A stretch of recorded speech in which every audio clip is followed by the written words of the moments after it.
Went to get a bale of hay here, and because of all the problems I had with twine, I think even got some cheap-ass twine this year, some junk. The bale spun on me as I was coming down the road, and it just disintegrated into a pile there. I probably got about better than half of it down home, but the rest ended up in the middle of the road, so now I'm just trying to get this cleaned up.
Right now I'm just going to push it up there in a pile.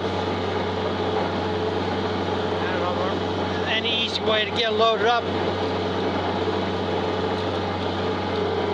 Try to save it to feed it.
I don't think it's going to be worth trying to save it.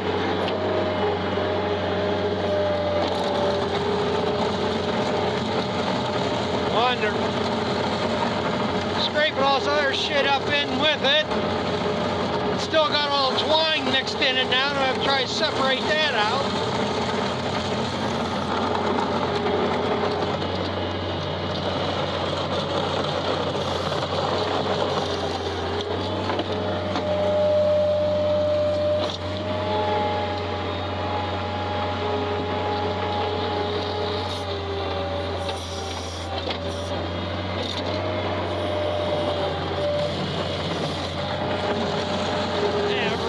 About too much of this stuff here.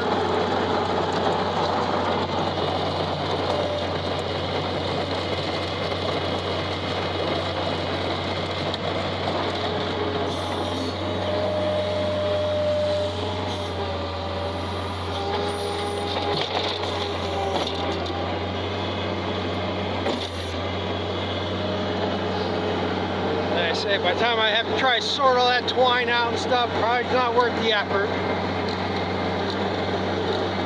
Just lay there and I'll mix it in with that pile of horse shit.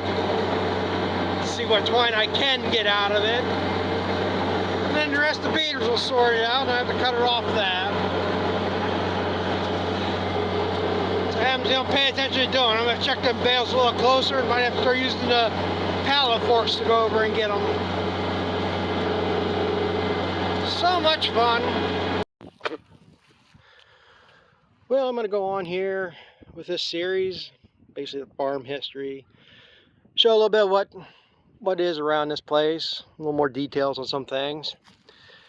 This one's going to be kind of unimportant. I'm sure somebody's going to see this stuff sitting here and ask about it or whatever.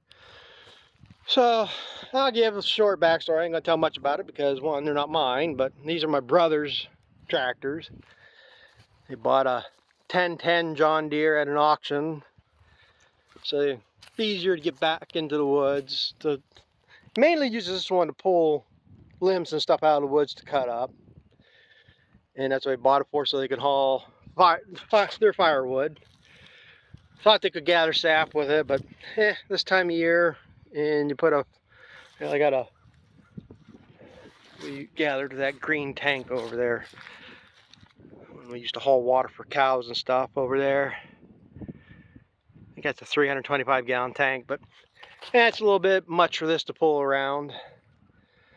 So, but that's what they bought that for. And then my other brother had bought this one. They thought this was a little bit better for pulling in the wagon with and stuff and haul wood. That was the main things they used. I don't think there's anything wrong with it. He just doesn't do much with it anymore. I'm not sure what this is, whether it's a 9N or an 8N. There really ain't a whole lot of difference between the two, I don't think, but it's either an 8N or a 9N, I know that. I don't know where he got it or what he did with it. I know my other brother bought that one at an auction over by McCain, and I had to drive it home for him. At the time, if I had my dump trailer, I probably could have hauled it in that, but at the time we didn't have nothing. So I drove it home. And then this isn't the first one of these we had, one of the original tractors. Probably the first tractor my dad ever bought. I'm not sure which, because he had a John Deere B with the cultivators on it, and that's all I ever seen that tractor do. And then he had a 9N with a 3-speed transmission. This is, yeah, it's a 4-speed. I think, ain't it? Well, maybe that is just a 3-speed in reverse. And he used that one to plant corn with. He had, it was an old International 2-row corn planter that was horse-drawn. But they had a kit at some time, they converted it over to 3-point hitch.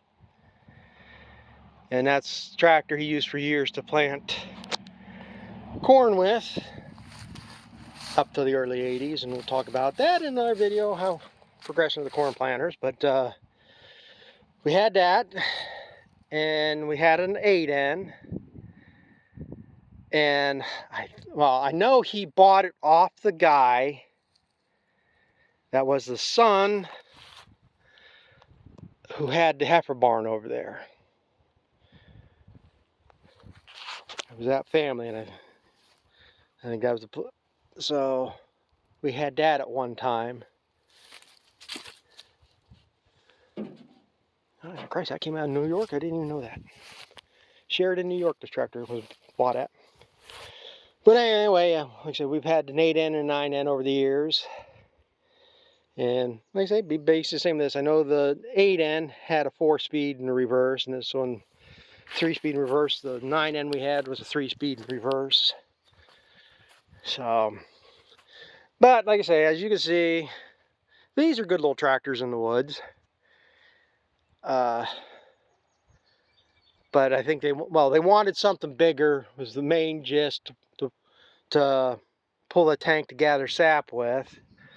That's why they went out and bought this. And I believe it's about 4850 horse. This is MX 4800. So this is roughly probably 4550 horse. They wanted something 4-wheel drive. Tires are loaded with beet juice, I know that. Yeah. They wanted a loader, for hauling wood and stuff. He just added this canopy here in the last year or so. I guess it's all right. Like I say, I feel they're cheaper. I've only ran this thing one time. I had a rock I plowed up in a field up at my uncle's, and it was too far I don't want to take the time to drive a skid steer up there, and you get a skid steer on plowed ground. It ain't the best of situations either. So my brother said, take this. I drove it up there, and like I say, I guess I'm just used to bigger tractors or something. It's not something I'm impressed with. It's good for the job it's made for. But that's what they use it for. And he does plow some snow with it. Because I can only get so much of the snow plowing truck, or, you know, he plows a path out here or whatever. He needs to power wash this thing or something. Got what they call that, elk food growing on it, caribou food.